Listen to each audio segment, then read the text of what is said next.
अस्सलाम वालेकुम नाज़रीन, प्रोग्राम कराची टुडे और मैं हूं आपका मेज़बान बिलाल खान। आज सबसे पहले बात की जाए कि पाक सरज़मीन पार्टी के सरबराह मुस्तफ़ा कमाल साहब ने 2018 के इंतखाबात में धांधली के जो इल्ज़ामात आयद किए हैं एक टीवी चैनल को इंटरव्यू देते हुए, ये तमाम गुफ्तगू की और उसको मैं सामने रखना चाहूँगा। वो ये कहते हैं कि जो नून लीग है वो पंजाब में जीत रही थी, इसी वजह से पीटीआई को कराची से जितवाया गया, वरना हमें उम्मीद ये थी कि हमारी जो वोटिंग की तादाद थी और जो वोट्स काउंट किए जा रहे थे, जब गैर हतमी नताइज कुछ टीवी चैनल्स में दिखाए जा रहे थे तो वो हज़ारों में थे, और जब तमाम पोलिंग के रिजल्ट आए तो फिर हमें कोई सीट ना मिली। हमें उम्मीद ये थी कि सारी नहीं तो लेकिन अक्सरियत हमारे पास होती कराची से, लेकिन ऐसा क्यों किया गया, क्या किया गया, वो तमाम चीज़ें उन्होंने बयान की हैं और वजह ये बताई है कि नून लीग जो है वो पंजाब में जीत रही थी। अगर पंजाब से ना जीतती तो वहाँ से पीटीआई की सीट ज़्यादा होती, इसलिए कराची से फिर हमारी सीट्स निकल कर आती, लेकिन कराची में जितवाया गया है। ये बड़े इंकशाफात किए गए हैं। फिर पोलिंग एजेंट्स के हवाले से बात की गई कि पोलिंग एजेंट्स को बाहर निकाल दिया गया था। फिर कराची का जो रिजल्ट आया था वो 4 दिन के बाद आया था, इतना वक्त क्यों लग गया, ये तमाम चीज़ें हैं। धांधली के जो इल्ज़ामात लगाए गए हैं वो इस पर बात करूंगा आज। मैं ज़रूरी समझता हूं कि पीएसपी की जानिब से हमारे साथ रहनुमा मौजूद हैं फौजिया हमीद साहिबा। मैडम बहुत शुक्रिया ज्वाइन करने के लिए। पहले जानना चाहूँगा, आपकी पार्टी के चेयरमैन मुस्तफ़ा कमाल साहब ने ये जो बातें की हैं कि नून लीग पंजाब से जीत रही थी, इस वजह से पीटीआई को कराची से जितवाया गया, मतलब इसमें सदाकत कितनी है, क्या प्रूफ्स मौजूद हैं? बिस्मिल्लाहिर्रहमानिर्रहीम।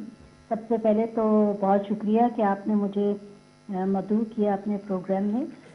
देखिए, चेयरमैन साहब ने जो बातें की हैं वो इससे पहले प्रेस कॉन्फ्रेंस भी हुई है और इन तमाम चीज़ों को डिटेल से बयान किया गया है और उसमें उन्होंने प्रूफ्स भी बताए थे कि जो कि अरशद वोरा साहब का जो हल्का था जहाँ से वो जीत रहे थे, उसके बाद अचानक वहाँ से जो है रिजल्ट्स आने बंद हो गए और ना सिर्फ वो 1-2 घंटे के लिए रिजल्ट्स रुके, बल्कि वो तीसरे और चौथे दिन वो रिजल्ट्स आए। दादू से रिजल्ट आ गया लेकिन वो कराची का रिजल्ट नहीं आया। मुस्तफा कमाल साहब का अब का जो हल्का था उसमें भी जब शुरू में जो रिजल्ट्स आ रहे थे उसमें उनके वो काफ़ी लीड से जीत रहे थे, लेकिन उसके बाद अचानक वो जो है रिजल्ट्स आने रुक गए। और उसके बाद और दूसरा जो चेयरमैन साहब ने जो ये बात की है सदर्न पंजाब से जो है ये जीत नहीं सक रहे थे क्योंकि इतनी नाअहल किस्म की पार्टी को जो है, बल्कि जिन्होंने जितवाया है वो भी अब परेशान ही होंगे। तो वो ये है कि बिल्कुल नून लीग ने जो है वो अपना ग्राफ जो था उनका बिल्कुल डाउन नहीं हुआ था और वो जीते हैं और उनको फिर जितवाना तो था, अगर गवर्नमेंट में लेके आना था तो बिल्कुल कराची की। फौजिया साहबा मैं कुछ सवालात करना चाहूंगा। आप हमेशा प्रोग्राम का हिस्सा बनती है मेरे, तो इसलिए जानना चाह रहा हूँ पीएसपी का मौकफ नहीं, क्योंकि मुस्तफा कमाल साहब ने ये 2.5 साल के बाद ही इतना डीप स्टेटमेंट क्यों दिया कि नून लीग पंजाब से जीत रही थी, अगर वहां से नहीं जीती तो पीटीआई वहां से जीत जाती तो हमारी सीट्स निकल आती कराची में। अब वो पंजाब में नहीं जीते तो कुछ ना कुछ तो करना था, तो इसलिए कराची से जितवाया गया। ये इतना डीप स्टेटमेंट ये 2.5 सालों के बाद क्यों दिया है? नहीं, देखिए, ये शुरू से हमारा ये स्टैंड था और शुरू से ही ये बात मुस्तफा कमाल साहब करेक्ट कर रहे थे। और दूसरी बात ये है कि कराची, तो मैं आपको बताऊं कि ये तो एक वो बदनसीब शहर है कि जिसमें जब भी जिसने चाहा है इसके अगर इख्तियारात को ख़त्म करना है तो उसको कट डाउन करने के लिए कराची को पेश कर दिया जाता है, अगर उनके फंड्स को ख़त्म करना हो तो कराची को पेश कर दिया जाता है। ये देखे बगैर कि कराची वो शहर है जो कि आप पूरे शहर को चला रहा है, लेकिन जब भी चाहे इलेक्शन हो, चाहे कोई फंड्स की डिस्ट्रीब्यूशन हो, चाहे वो नेशनल असेंबली की सीट्स की तकर्री हो, उन तमाम में इसको कट डाउन किया जाता है। सेंसस की बात कर ले कराची की, अगर आज सेंसस ठीक हुई हुई होती तो आज नेशनल असेंबली में, प्रोविंशियल असेंबली में इसकी सीट्स ज्यादा होती, लेकिन मसला ये है कि कराची के लिए तो कोई सोच ही नहीं रहा ना। वो तो ये देख रहे हैं कि पंजाब की तरफ जो पंजाब में मेजॉरिटी होगी बस वही वजीर आज़म बन जाएंगे। तो इन चीज़ों को देखना पड़ेगा और गवर्नमेंट को अब जो है और इदारों को भी देखना पड़ेगा कि प्रॉपर तरीके से सबसे पहले सेंसस करवा लें, क्योंकि कराची को ना तो गिनने में जब गिनते हैं तब भी नहीं गिना जा रहा होता और कचरे का ढेर बनाने के लिए सब बैठे हुए, काम कोई नहीं कर रहा यहाँ। नहीं, ये तमाम चीजें हैं, लेकिन हर जीतने वाली जमात तो ऑब्वियसली सरेंडर कर देती है, कहती है कि ठीक है धांधली नहीं हुई, लेकिन जो हारने वाली जमात होती है वो ऑब्वियसली शोर शराबा करती है। सारी जमातों की बात कर ली जाए, अगर मैं पीपल्स पार्टी की एग्जांपल देता हूं, वो भी ये कहते हैं कि कराची के अंदर धांधली हुई है, लेकिन इंटीरियर से वो खुद जीत कर बैठे हुए हैं, वहां पर आवाज नहीं उठाते। अगर आप कराची से जीत जाते तो फिर ये भी मौकफ अपनाया जा सकता था कि पाकिस्तान भर में धांधली हुई है, कराची के इलेक्शन शफाफ हुए हैं। ये तो खैर एक अलग मामला है। कराची वालों के लिए आवाज किस सियासी जमात ने उठाई? ओनरशिप तो सब जाहिर करते हैं, काम कौन करता है मैडम? प्रोटेस्ट किसने किया? सड़कों पर कौन निकल कर आया? सेंसिस के हवाले से, कचरे के हवाले से, सड़कों के हवाले से? देखिए, सबसे पहली बात तो ये है कि मैं इस वक्त तो जितने नाअहल और निकम्मे लोग बैठे हैं उन सबकी परफॉर्मेंस आपके सामने है। जी। और जब इनको कंपेयर करते हैं विद सैयद मुस्तफ़ा कमाल, तो उनकी सैयद मुस्तफ़ा कमाल इसलिए उन सबसे अलग हैं कि इन्होंने किसी खास जमात की या किसी जुबान बोलने वाले या किसी खास मजहब के तबके की बात नहीं की। इन्होंने पाकिस्तान की बात की, और जब इनके पास पावर थी, जब इनको नाजिम बनाया गया, तो इन्होंने काम करके दिखाया। ये एक खास इनकी अपनी पर्सनालिटी जो है वो शो करती है कि शख्स डेडिकेटेड है, पाकिस्तान के लिए काम करना चाह रहे हैं। जब पीएसपी बनी उसमें भी जब कोरोना आया, कोरोना से पहले भी तमाम चीजें आप इनको देखते जाए ना, सिस्टमैटिकली जो जो हमारे काम हो रहे हैं, पीएसपी फाउंडेशन को देख लें, उन्होंने कोरोना में घर घर जाके लोगों के घरों में राशन डलवाया, जो हमारी कैपेसिटी थी हमने करवाया। जहां कचरे का काम था, अभी भी जो हमारे एरियाज हमने डिवाइड किए वहाँ सफाई हम करवा रहे हैं, जो हमारी कैपेसिटी है। हम इससे ज्यादा बढ़ के काम। अच्छा, कुछ यहाँ पर कुछ सवाल है वो मैं थोड़ा सा ऐड कर दूं ताकि आपका कमेंट मैं नाज़रीन को सुनवा सकूं जो देख रहे हैं।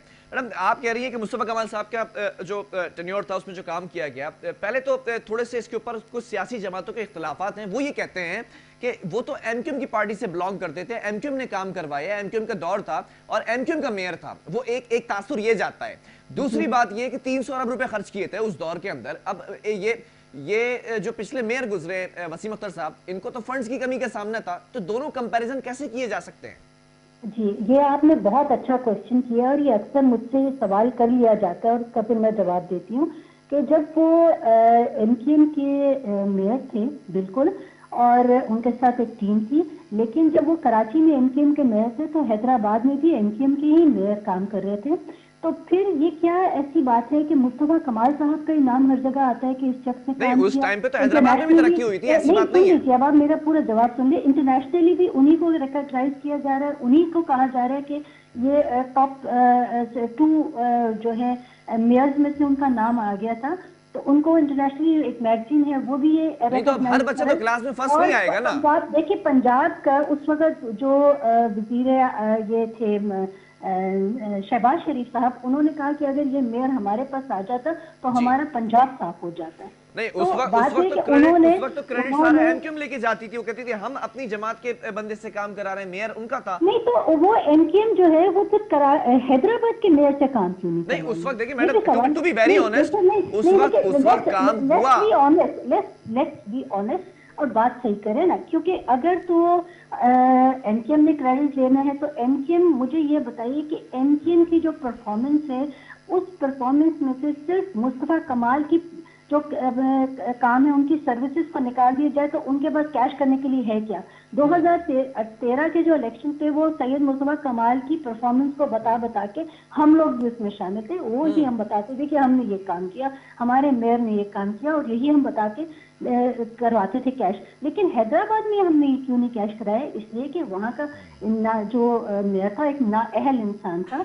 तो इस शख्स की मैं समझती हूँ कि ये कैपेबिलिटी थी, क्वालिटी थी, उसने मैनेजमेंट की और उसने काम करके दिखाया। अच्छा, मुझे एक बात बताएं, उस वक्त 300 अरब रुपए खर्च किए गए, क्या ये जो साबिक मेयर कराची वसीम अख्तर साहब गुजरे हैं, क्या इनको इतने फंड्स दिए गए थे?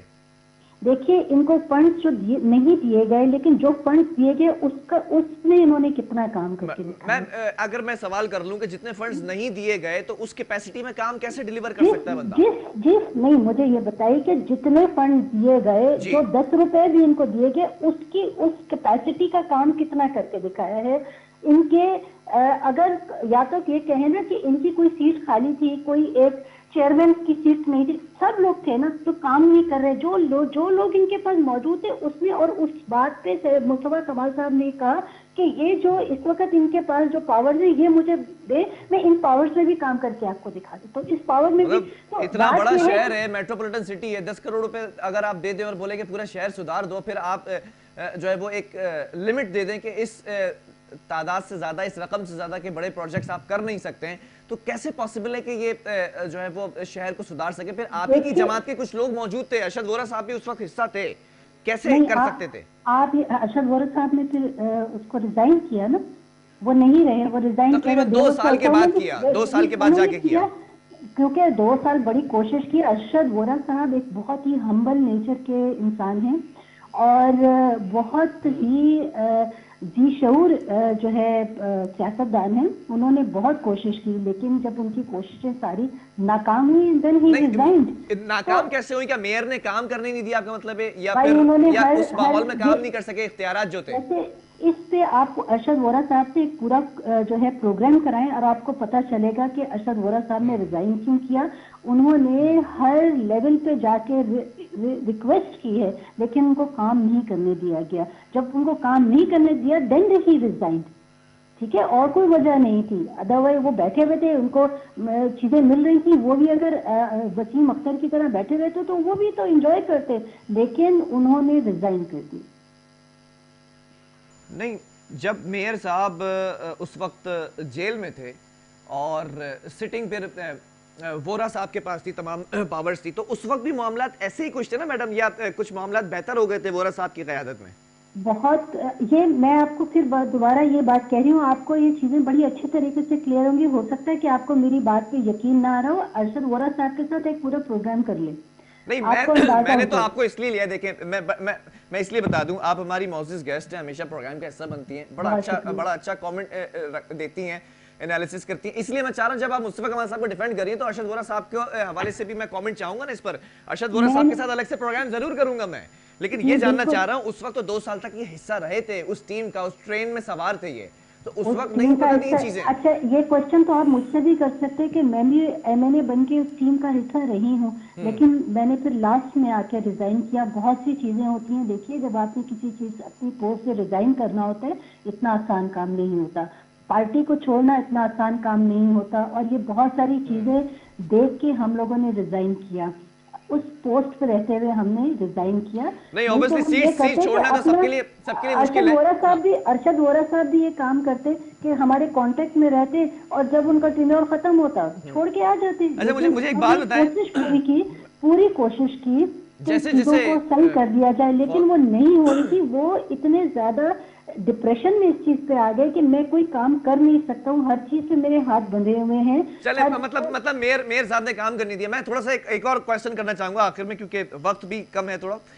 जैसे आगे वक्त जैसे गुजरता चला जा रहा है, 2.5 साल के अरसे में ये बात खुलकर सामने आई कि नून लीग पंजाब से जीत रही थी, इसलिए फिर कराची से सीट जितवाई गई। तो कुछ खबरें ये भी गर्दिश में थी, टीवी चैनल्स के ऊपर वीडियोस भी वायरल होती दिखाई थी, कुछ बातें हर जबान ज़िद-ए-आम थी कि 4 सीट्स की ऑफर हुई थी कराची से, तो वो एक्सेप्ट नहीं की गई पीएसपी की जानिब से। कितनी सदाकत है? देखिए, इसमें कोई सदाकत नहीं है।